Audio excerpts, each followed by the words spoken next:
আসসালামু আলাইকুম সুপ্রিয় শিক্ষার্থীরা, আশা করি তোমরা ভালো আছো এবং নিরাপদে আছো। আজকে অনার্স চতুর্থ বর্ষের অনলাইন ক্লাসে তোমাদেরকে স্বাগত জানাচ্ছি।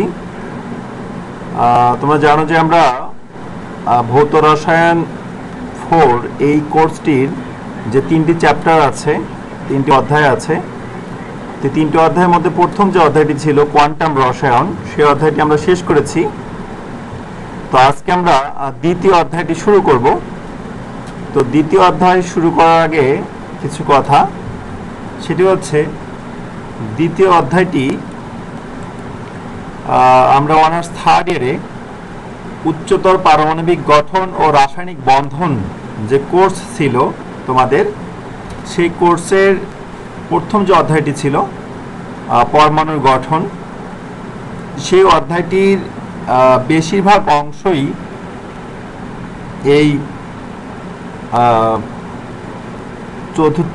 ফোর্থ ইয়ারের এই সেকেন্ড চ্যাপ্টারে অর্থাৎ শ্রোডিঞ্জারের তরঙ্গ সমীকরণ ও এর সমাধানে আলোচনা করা হয়েছে। আমি আবারও বলছি, তোমরা অনার্স থার্ড ইয়ারে যে উচ্চতর পারমাণবিক গঠন ও রাসায়নিক বন্ধন যে কোর্সটি ছিল, সেই কোর্সের প্রথম যে অধ্যায় ছিল পরমাণুর গঠন, সেই অধ্যায়ের কিছু আলোচনা, যেমন শ্রোডিঞ্জারের তরঙ্গ সমীকরণ অথবা হ্যামিল্টনিয়ান অপারেটর বা হার্মিশিয়ান বা ল্যাপ্লেসিয়ান, এই অপারেটরগুলো এবং শ্রোডিঞ্জারের তরঙ্গ সমীকরণ নিয়ে যে আলোচনাগুলো ছিল, সেই আলোচনাগুলোই ফোর্থ ইয়ারে এই দ্বিতীয় অধ্যায় অর্থাৎ ফোর্থ ইয়ারে যে ভৌত রসায়ন কোর্সটি আছে, এই কোর্সের দ্বিতীয় অধ্যায়ে অর্থাৎ শ্রোডিঞ্জারের তরঙ্গ সমীকরণ ও এর সমাধানে আলোচনা করা হয়েছে।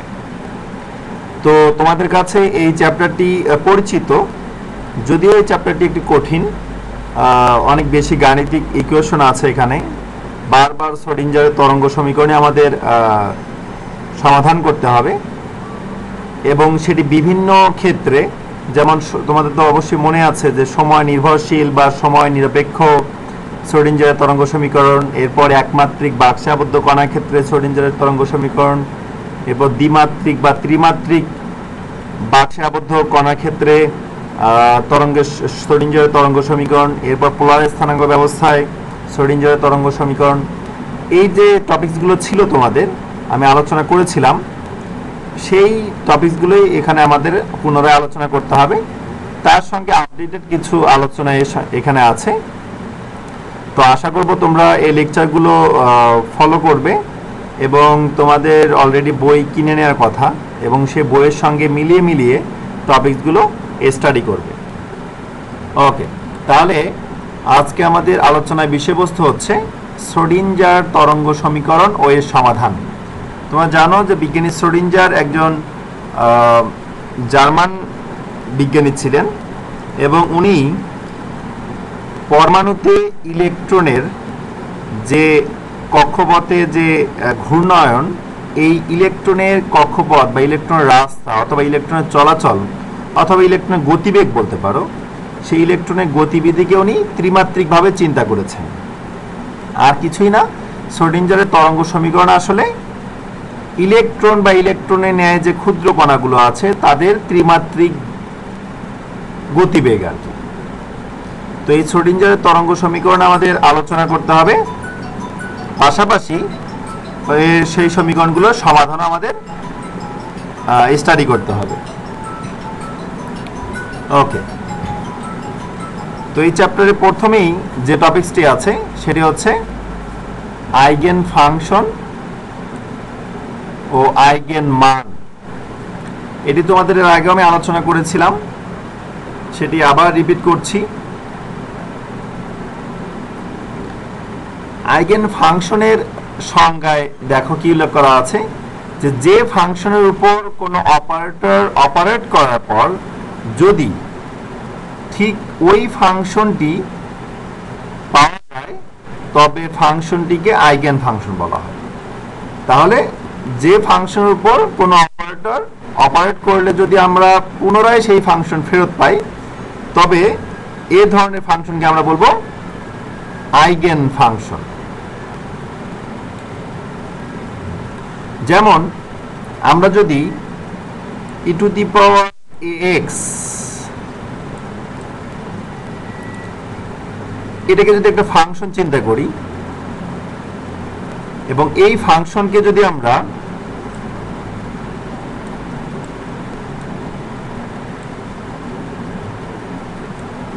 ddx যে ব্যবকলন অপারেটর আছে বা অন্তরীকরণ যে অপারেটর আছে, যেটাকে তোমরা ডিফারেন্সিয়েশন বলো, এই অপারেটর দ্বারা যদি আমরা এই ফাংশনটিকে অপারেট করি তাহলে কিন্তু আমরা যে মান পাবো সেটি হচ্ছে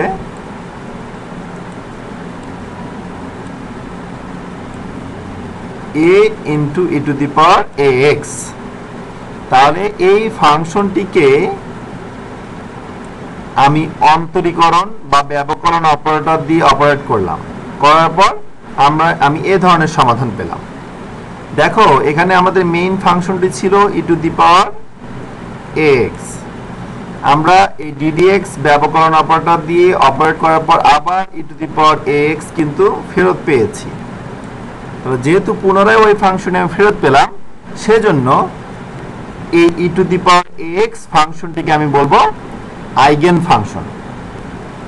ওকে, এখন এই আইগেন ফাংশনকে অপারেটর দ্বারা অপারেট করার পর পুনরায় ওই ফাংশনটি ফেরত পেলাম, কিন্তু তার সঙ্গে গুণিতক আকারে একটি ফ্যাক্টর পেয়েছি আমি। দেখো a গুণিতক আকারে, এর সঙ্গে গুণ আকারে আমি একটা ফ্যাক্টর পেয়েছি।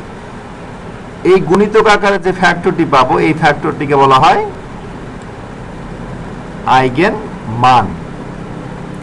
সংজ্ঞা যদি আমরা দেখি যে আইগেন ফাংশনটিকে অপারেট করার পর এর সাথে গুণিতক আকারে যদি কোনো স্থির ফ্যাক্টর পাওয়া যায় তবে ওই স্থির ফ্যাক্টরটিকে আইগেন মান বলে।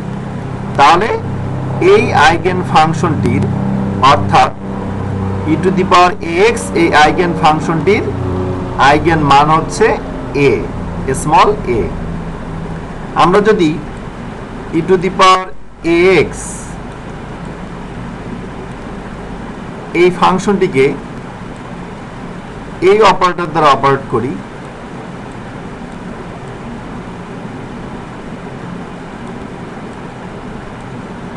অর্থাৎ ব্যবকলনের দ্বিঘাত অপারেটর দ্বারা যদি আমরা অপারেট করি তাহলে সেখানে কি পাবো?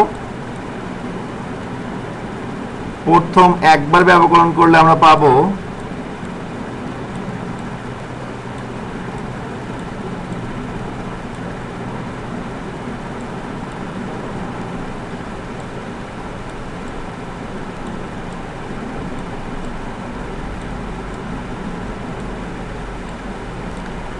আমরা কিন্তু ব্যবকলন করলে পাবো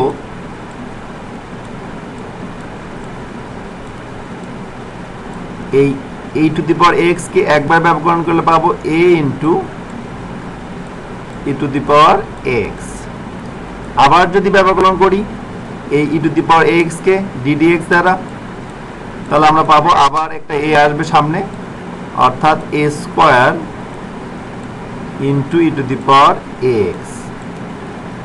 তাহলে e to the power x এই ফাংশনটিকে আমি ব্যবকলনের দ্বিঘাত যে অপারেটর আছে সেই দ্বিঘাত অপারেটর দিয়ে অপারেট করার পর আমি কিন্তু finally e to the power x কে আবার ফেরত পেয়েছি। তাহলে e to the power x হচ্ছে আমাদের আইগেন ফাংশন এবং তার সঙ্গে গুণিতক আকারে পেয়েছি a স্কয়ার। তাহলে এই a স্কয়ার যেটি পেয়েছি এটি হচ্ছে আইগেন মান বা আইগেন ভ্যালু। ওকে, তাহলে আমরা আইগেন ফাংশন এবং আইগেন মান বিষয়টি কি সেটি বুঝতে পারলাম। ওকে, এবার আসা যাক আইগেন সমীকরণ নিয়ে বা আইগেন ইকুয়েশন নিয়ে। সেটি কি বলা হচ্ছে? কোনো আইগেন ফাংশনের উপর কোনো অপারেটর অপারেট করলে একটি আইগেন মান পাওয়া যায়, এ সম্পর্ক প্রকাশকারী সমীকরণটিকে আইগেন সমীকরণ বলে। একটু আগে যে আমরা যেটি দেখলাম যে e to the power x কে আমি ব্যবকলন অপারেটর দিয়ে অপারেট করছি, তাহলে সেখানে পাচ্ছি a into e to the power ax। এটাকে যদি আমি সমীকরণ আকারে প্রকাশ করি, ধরো 1 নম্বর সমীকরণ, তাহলে এই সমীকরণটি হচ্ছে আইগেন সমীকরণ। তার মানে আইগেন ফাংশনকে অপারেটর দ্বারা অপারেট করার পর আইগেন মান পাওয়া যায়। সেই আইগেন মান সহ আইগেন ফাংশন সহ অপারেটর সহ সেটিকে যদি একটা সমীকরণ আকারে প্রকাশ করা হয় তবে সেটিকে বলা হয় আইগেন সমীকরণ। ওকে, এখন দেখো আইগেন ফাংশন ও আইগেন মানের গ্রহণযোগ্য বা আইগেন ফাংশন আইগেন মান গ্রহণযোগ্য হওয়ার জন্য কিছু প্রয়োজনীয় কন্ডিশন বা শর্তগুলো কি? আইগেন ফাংশনকে কোনো অপারেটর দ্বারা অপারেট করালে ওই ফাংশনটি পুনরায় ফেরত পাওয়া যাবে, এটা একটা শর্ত আমরা জানি। এরপর 2 নম্বর শর্তে কি বলা হয়েছে? আইগেন ফাংশনকে হ্যামিল্টনিয়ান অপারেটর দ্বারা অপারেট করে ওই ফাংশনের সাথে গুণিতক আকারে যে রাশিটি অর্থাৎ যে আইগেন মান পাওয়া যাবে তা হবে ওই ধারার মোট শক্তির মান। তাহলে আমরা কি জানলাম? যে মনে করে কোনো একটি সিস্টেম আছে বা কোনো ধারা আছে, ধরো সেটা একমাত্রিক বাক্সাবদ্ধ কণা হোক বা দ্বিমাত্রিক বাক্সাবদ্ধ কণা হোক, তাহলে সেই ধারার ক্ষেত্রে যদি কোনো আইগেন ফাংশন থেকে থাকে তবে সেই আইগেন ফাংশনকে যদি আমি হ্যামিল্টনিয়ান অপারেটর দ্বারা অপারেট করি তাহলে যে আইগেন মান পাবো সেটি হচ্ছে ওই ধারার মোট শক্তি নির্দেশ করবে। তো হ্যামিল্টনিয়ান অপারেটর এই বিষয়টির নাম তোমরা অলরেডি শুনেছ। হ্যামিল্টনিয়ান অপারেটর আসলে কোয়ান্টাম বলবিদ্যায় কিছু অপারেটর আছে, কোয়ান্টাম বলবিদ্যায় ব্যবহার করা হয়। তার মধ্যে একটি হচ্ছে এই হ্যামিল্টনিয়ান অপারেটর, যেটাকে এইচ দ্বারা প্রকাশ করা হয়, ক্যাপিটাল এইচ দ্বারা। তো এই হ্যামিল্টনিয়ান অপারেটর দ্বারা যদি আমরা আইগেন ফাংশনকে অপারেট করি তাহলে যে আইগেন মান পাবো সেটি হচ্ছে ওই ধারার মোট শক্তির মান হবে। ওকে, এই যে হ্যামিল্টনিয়ান অপারেটর আমরা দেখছি, এর পাশাপাশি আরও কিছু কোয়ান্টাম বলবিদ্যায় অপারেটর আছে ব্যবহৃত, যেমন ল্যাপ্লেসিয়ান অপারেটর, হার্মিশিয়ান অপারেটর। তো এগুলো আমরা ধারাবাহিকভাবে স্টাডি করব। যা হোক, এরপর 3 নম্বর কন্ডিশন কি?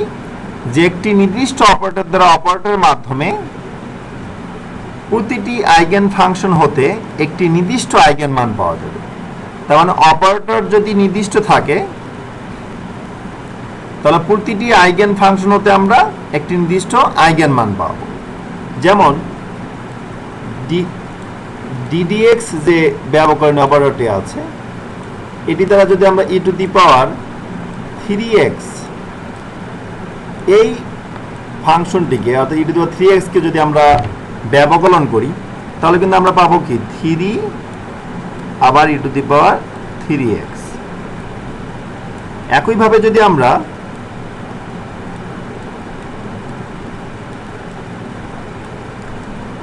ই টু দি পাওয়ার 4x কে ব্যবকলন করি তাহলে আমরা পাবো 4 ই টু দি পাওয়ার 4x। তাহলে এই যে আমি একটা নির্দিষ্ট অপারেটর অর্থাৎ ডিডিএক্স অপারেটর, এই নির্দিষ্ট অপারেটরটা দিয়ে দুটি আইগেন ফাংশন আছে, এই দুটি আইগেন ফাংশনকে আমি অপারেট করলাম, তাহলে প্রতিটি আইগেন ফাংশন থেকে আমি একটা নির্দিষ্ট মান পাচ্ছি। এখানে পাচ্ছি আইগেন মান পাচ্ছি 3, এখানে পাচ্ছি 4। ওকে, তাহলে এটা হচ্ছে 3 নাম্বার শর্ত। এখন 4 নাম্বার শর্তটি কি? যে একটি অপারেটর দুটি ভিন্ন আইগেন ফাংশনকে অপারেট করলে যদি একই আইগেন মান দেয় তবে আইগেন ফাংশন দুটি সমশক্তি সম্পন্ন হবে।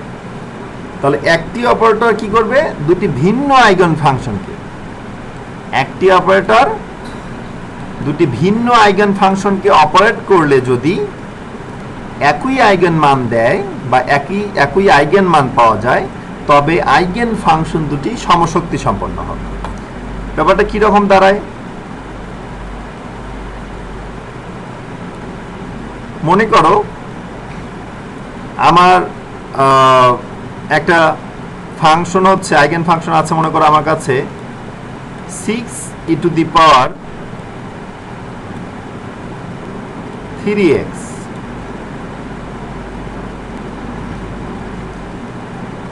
এরকম একটা আইগেন ফাংশন আছে, আরেকটি আইগেন ফাংশন আছে মনে করো আমার কাছে e⁻3x। এই দুটি আইগেন ফাংশনকে যদি আমি একই ধরনের অপারেটর দিয়ে অপারেট করি, অর্থাৎ ddx দ্বারা যদি আমি অপারেট করি, তাহলে এখানে পাবো কি 3 × 6 e⁻3x। তাহলে এই ক্ষেত্রে আমি ফাংশনটি আবার ফেরত পেলাম এবং তার সঙ্গে আইগেন মান হিসেবে কি পেলাম 3। এই যে পরের যে ফাংশনটি আছে e⁻3x, এই ফাংশনটিকে যদি আমি অপারেট করি,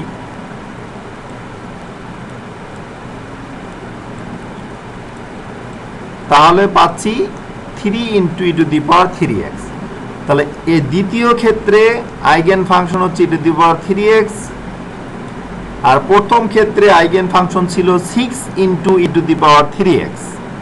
কিন্তু দুটি আইগেন ফাংশনকে আমি একই অপারেটর অর্থাৎ ddx দ্বারা অপারেট করে আইগেন মান পেলাম একই 3। এখানেও 3 পেয়েছি, এখানেও 3 পেয়েছি।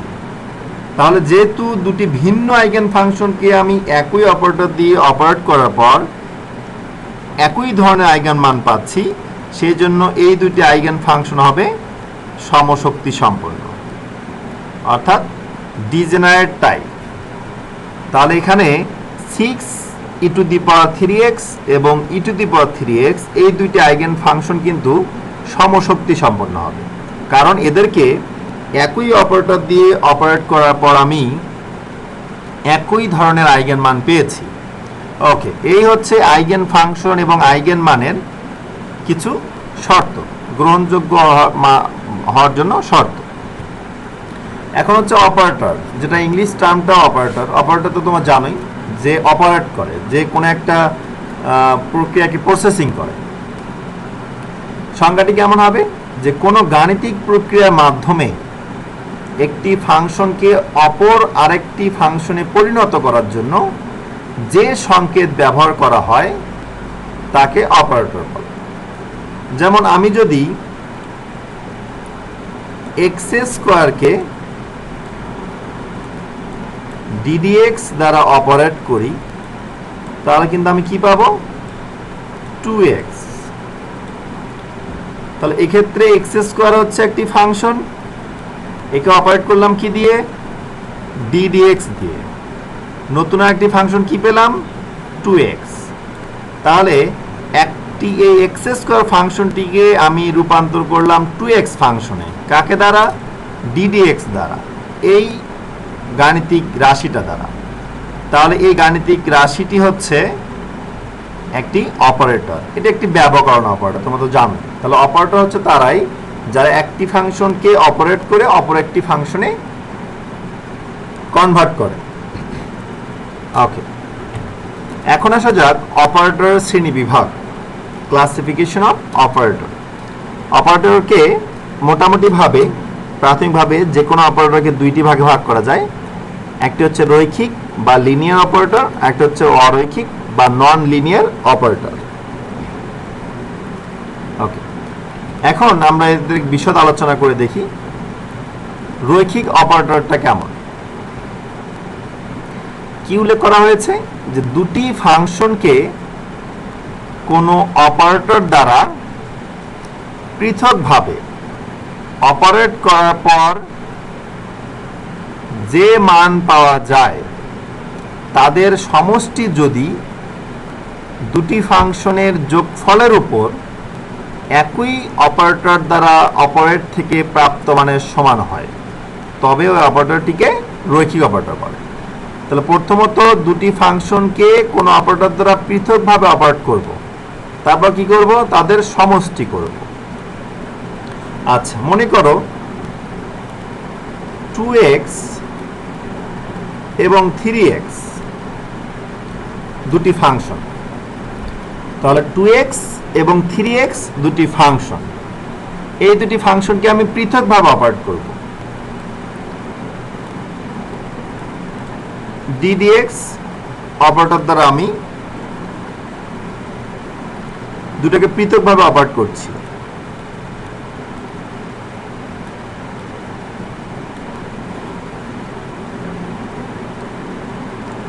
তো 2x কে অপারেট করলে আমি কি পাবো 2 পাবো 3x কে অপারেট করলে কি পাবো 3 পাবো তাহলে এই যে দুটি ভিন্ন ফাংশনকে আমি এই ddx অপারেটর দ্বারা পৃথকভাবে অপারেট করলাম অপারেট করে কি পেলাম 2 এবং 3 তারপর কি করতে বলা হয়েছে যে মান পাওয়া যায় তাদের সমষ্টি তার মানে যে মান পেলাম 2 এবং 3 এদিকে সমষ্টি করব তাহলে 2 এবং 3 কে সমষ্টি করলে বা যোগ করলে আমি পাবো 5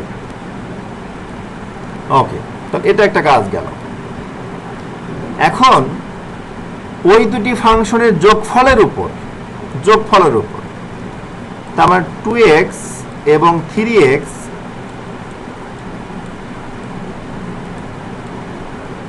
এই দুটি ফাংশনের যোগফলের উপর যদি আমি একই অপারেটর দিয়ে অপারেট করি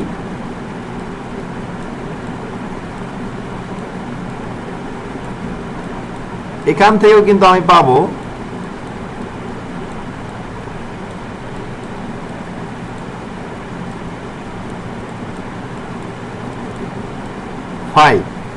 তাহলে এদেরকে পৃথকভাবে অপারেট করার পর যোগ করে দেখলাম 5 পাচ্ছি এবং ওই দুটি ফাংশনকে আমি আগেই যোগ করে নিয়েছি তারপর ওই একই অপারেটর দিয়ে অপারেট করে আমি 5 পাচ্ছি তাহলে যেহেতু দুটি ক্ষেত্রেই একই মান পাওয়া যাচ্ছে অর্থাৎ প্রাপ্ত মান সমান হচ্ছে সেজন্য এই ddx অপারেটরটি একটি রৈখিক অপারেটর তাহলে আশা করি আমরা রৈখিক অপারেটর বুঝতে পেরেছি এখন অরৈখিক অপারেটর রৈখিক অপারেটর যে শর্তগুলো মেনে চলে অরৈখিক অপারেটর সেই শর্ত মেনে চলে না ভিন্ন হয় তাহলে যে অপারেটরগুলো রৈখিক অপারেটরের শর্ত মেনে চলবে না তাদেরকে আমরা বলবো অরৈখিক অপারেটর ওকে এখন আসা যাক কোয়ান্টাম বলবিদ্যায় ব্যবহৃত বিভিন্ন অপারেটর এই অপারেটরগুলো আমাদের কাছে বা এই অধ্যায়ের জন্য সবচেয়ে বেশি ইম্পর্টেন্ট অপারেটরগুলো কি কি হার্মেশিয়ান হ্যামিল্টনিয়ান ল্যাপ্লাসিয়ান এই অপারেটরগুলো ব্যবহার করা হয় কোথায় সাধারণত কোয়ান্টাম বলবিদ্যায় বা কোয়ান্টাম মেকানিক্স তো আমরা প্রথমত দেখি যে হার্মেশিয়ান অপারেটর কি হার্মেশিয়ান অপারেটর দেখো সংজ্ঞায় কি বলা হয়েছে মনে করি ψ1 এবং ψ2 দুটি জটিল ফাংশন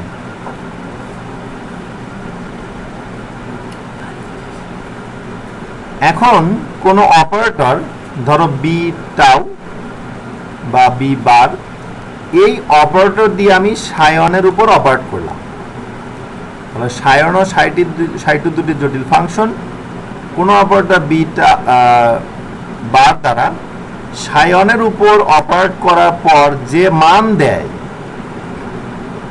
তার সাথে ψ2 এর কনজুগেট অর্থাৎ ψ2 স্টার এর গুণফলের সামগ্রিক সমাকলন থেকে প্রাপ্ত মান অর্থাৎ এই রাশিটি দেখো ψ1 এর উপর কি করা হয়েছে এই বি বা অপারেটর দ্বারা অপারেট করা হয়েছে তার সঙ্গে কি করা হয়েছে ψ2 এর কনজুগেট ফাংশন অর্থাৎ ψ2 স্টার গুণ করে সামগ্রিক গুণফলকে সমাকলন করা হয়েছে ইন্টিগ্রেশন করা হয়েছে D tau range D tau কিন্তু ত্রিমাত্রিক স্থানাঙ্ক ব্যবস্থা একটা আয়তন বোঝায় তাহলে যে মান পাবো সেটি যদি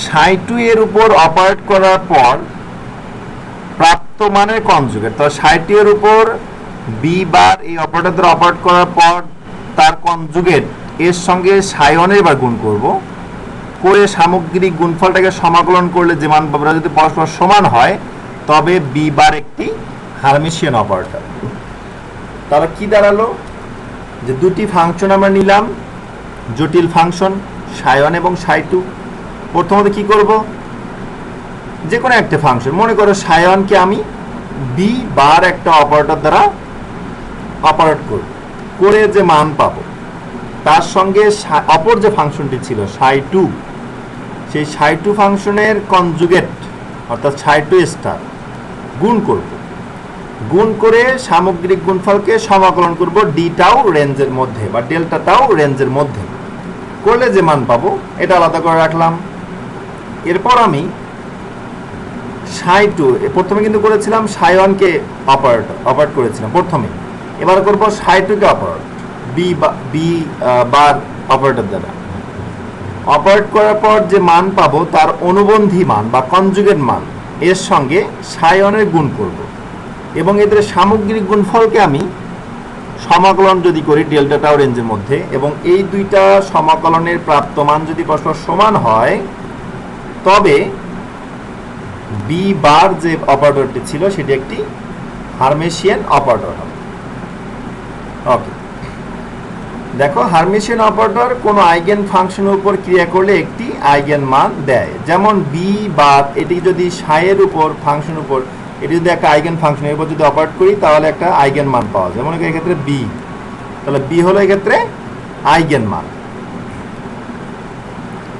ওকে, হার্মেশিয়ান অপারেটরের কিছু বৈশিষ্ট্য আছে। যদি হার্মেশিয়ান অপারেটরের আইগেন ফাংশনগুলো ভিন্ন আইগেন মান দেয় তবে ফাংশনগুলো পরস্পর অর্থগোনাল হবে। অর্থগোনাল বিষয়টি কি?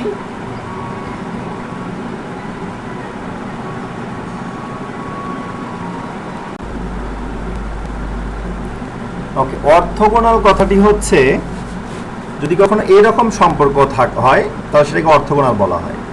মনে করি একটি ফাংশন সাই এবং তার অনুবন্ধী ফাংশন বা কনজুগেট ফাংশন সাই স্টার, এদেরকে যদি সমাকলন করা হয় এটা সামগ্রিক আয়তনের মধ্যে ডেল্টা টাউয়ের মধ্যে, এর মান যদি 0 হয় অর্থাৎ একটি ফাংশন এবং তার অনুবন্ধী ফাংশন এর কনজুগেট মানকে একটি ফাংশন এবং তার অনুবন্ধী বা কনজুগেট ফাংশনের সামগ্রিক সমাকলন যদি 0 হয় তবে ওই ফাংশনগুলোকে বলা হয় অর্থগোনাল, পরস্পরের অর্থগোনাল। আর যদি সামগ্রিক সমাকলন মান যদি 1 হয় তাহলে সেটাকে বলা হয় নরমাল বা নরমালাইজেশন ফাংশন। ওকে, 2 নম্বর বৈশিষ্ট্য কি হার্মেশিয়ান অপারেটরের? যে হার্মেশিয়ান অপারেটরের প্রতিটি আইগেন মান বাস্তব হয়। বাস্তব আইগেন মান কাকে বলা হয় বা বাস্তব মান কখন হয়? যদি কোনো মানের অনুবন্ধী না থাকে, যদি কোনো মানের বা যদি কোনো সংখ্যার অনুবন্ধী না থাকে সেটা হচ্ছে বাস্তব সংখ্যা। ধরো 3 কোনো অনুবন্ধী ফাংশন কিন্তু এখানে হবে না, অর্থাৎ 3 যা 3 স্টার তাই, তাহলে এই 3টা হচ্ছে একটা বাস্তব। সেই জন্য হার্মেশিয়ান অপারেটরের প্রতিটি আইগেন মান হবে বাস্তব, অর্থাৎ এদের কোনো অনুবন্ধী অবস্থা থাকবে না বা কনজুগেট অবস্থা থাকবে না। ওকে, আরেকটি বৈশিষ্ট্য আছে, বৈশিষ্ট্যটি একটু দেখবা, 3 নম্বর বৈশিষ্ট্য। যা হোক, তো এই যে বৈশিষ্ট্য 3টি আছে, এই বৈশিষ্ট্য 3টি প্রমাণ আছে। প্রথম বৈশিষ্ট্যটা কি? যদি হার্মেশিয়ান অপারেটরের আইগেন ফাংশনগুলো ভিন্ন আইগেন মান দেয় তবে ফাংশনগুলো পরস্পর অর্থগোনাল হবে। এটা প্রমাণ করতে হবে। প্রমাণটা দেখো, খুবই সহজ একটি প্রমাণ। ধরা যাক সাই ওয়ান সাই টু দুটি আইগেন ফাংশন ধরে নিলাম, বি বার হচ্ছে হার্মেশিয়ান অপারেটর। এখন এই বি বার এই দুটি ফাংশনের উপর অপারেট করার পর দেখা গেল দুটি আইগেন মান দিল, তারা যথাক্রমে সাই ওয়ান দিল বি1 এবং সাই টু দিল বি2। এই যেটা মানটা আমরা সমীকরণে লিখেছি। এখন কি করতে বলা হয়েছে? 1 নম্বর সমীকরণকে আমরা সাই টু স্টার দ্বারা গুণ করব, অর্থাৎ সাই টু এর অনুবন্ধী ফাংশন দ্বারা গুণ করব, করে সমাকলন করব।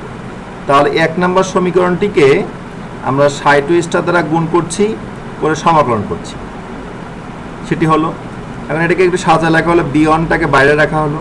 ওকে, এখন 2 নম্বর যে সমীকরণটি ছিল এই 2 নম্বর সমীকরণে কনজুগেট ফরম্যাট লেখা হলো, কনজুগেট ফর্মে, অর্থাৎ বি বারকে বি স্টার বার, সাই টুকে সাই টু স্টার, বি2কে বি2 স্টার এবং সাই টুকে সাই টু স্টার লেখা হলো।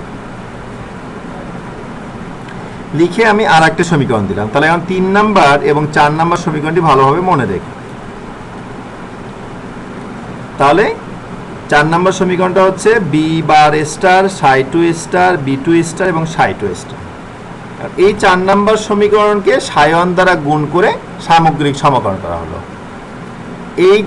এইটা কিন্তু গুণ আকারে ছিল 4 নম্বর সমীকরণ। তার সঙ্গে কি করা হলো, সাই ওয়ান দ্বারা গুণ করা হলো, উভয় পাশে গুণ করে সামগ্রিক সমীকরণ করা হয়েছে। আবার এই সমীকরণটিকে একটু রিঅ্যারেঞ্জ করা হয়েছে, বি টু স্টারটাকে বাইরে নিয়ে এসে 5 নম্বর সমীকরণ করা হয়েছে। ওকে, তো আমরা একটা বিষয় কি দেখলাম, যে যেহেতু হার্মিশিয়ান অপারেটর বাস্তব মান দেয় এবং বাস্তব মানের কোনো কনজুগেট থাকে না, সেই জন্য আমরা বি টু স্টারের পরিবর্তে বি টু লিখতে পারি। ওকে, তাহলে এই হলো 5 নম্বর সমীকরণ। আমরা ফাইনালি 6 নম্বর সমীকরণ পেলাম। এখন এই 6 নম্বর এবং এই পাশের যে 3 নম্বর সমীকরণ ছিল, এই দুটি সমীকরণের বাম পক্ষ বা লেফট সাইড কিন্তু একই রকম। তাহলে আমরা এদেরকে পরস্পর সমান করে এভাবে লিখতে পারি। লিখে আমরা ডান পাশের সমীকরণটাকে বাম পাশে নিয়ে আসলাম, ফলে চিহ্ন বিপরীত হবে, তাহলে b1 মাইনাস b2 হবে। তাহলে এখানে দুইটি রাশি গুণ আকারে আছে, এটি একটি রাশি এবং এটি একটি রাশি। এখন যেহেতু দুটি রাশির গুণফল এখানে শূন্য আছে, তাহলে অবশ্যই যে কোনো একটি রাশি সমান কিন্তু শূন্য হবে। ওকে, তাহলে যেহেতু b1 মাইনাস b2 এই রাশিটি সমান শূন্য হতে পারবে না, কারণ যদি শূন্য হয় তাহলে কিন্তু b1 সমান b2 হয়ে যাবে, যেটি সম্ভব নয়। তাহলে অবশ্যই যেহেতু b1 মাইনাস b2 সমান শূন্য হচ্ছে না, তাহলে অপর রাশিটি সমান অবশ্যই শূন্য হবে। তাহলে এখানে শূন্য লিখলাম। তাহলে দেখো এই যে সম্পর্কটি আছে, এটি কিন্তু একটা অর্থগোনাল সম্পর্ক। তাহলে আমরা কি দেখলাম, যে হার্মিশিয়ান অপারেটরের আইগেন ফাংশনগুলোকে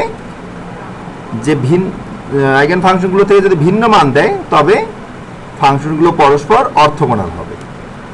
একই নিয়মে হার্মিশিয়ান অপারেটরের প্রতিটি আইগেন মান যে বাস্তব হয়, তার প্রমাণটি এখানে আছে। প্রমাণটি খুবই সহজ, একটাবার দেখে নিও। ওকে, তাহলে আমরা আগামী দিন ইনশাল্লাহ হ্যামিল্টনিয়ান এবং ল্যাপ্লেসিয়ান অপারেটর নিয়ে আলোচনা করব। এরপরে ক্লাসে তোমাদের যে অনলাইন ক্লাসে যে রুটিন দেওয়া হয়েছে, সেই রুটিন অনুযায়ী। তো তোমরা ভালো থেকো, সুস্থ থেকো, নিরাপদে থেকো। ধন্যবাদ সবাইকে।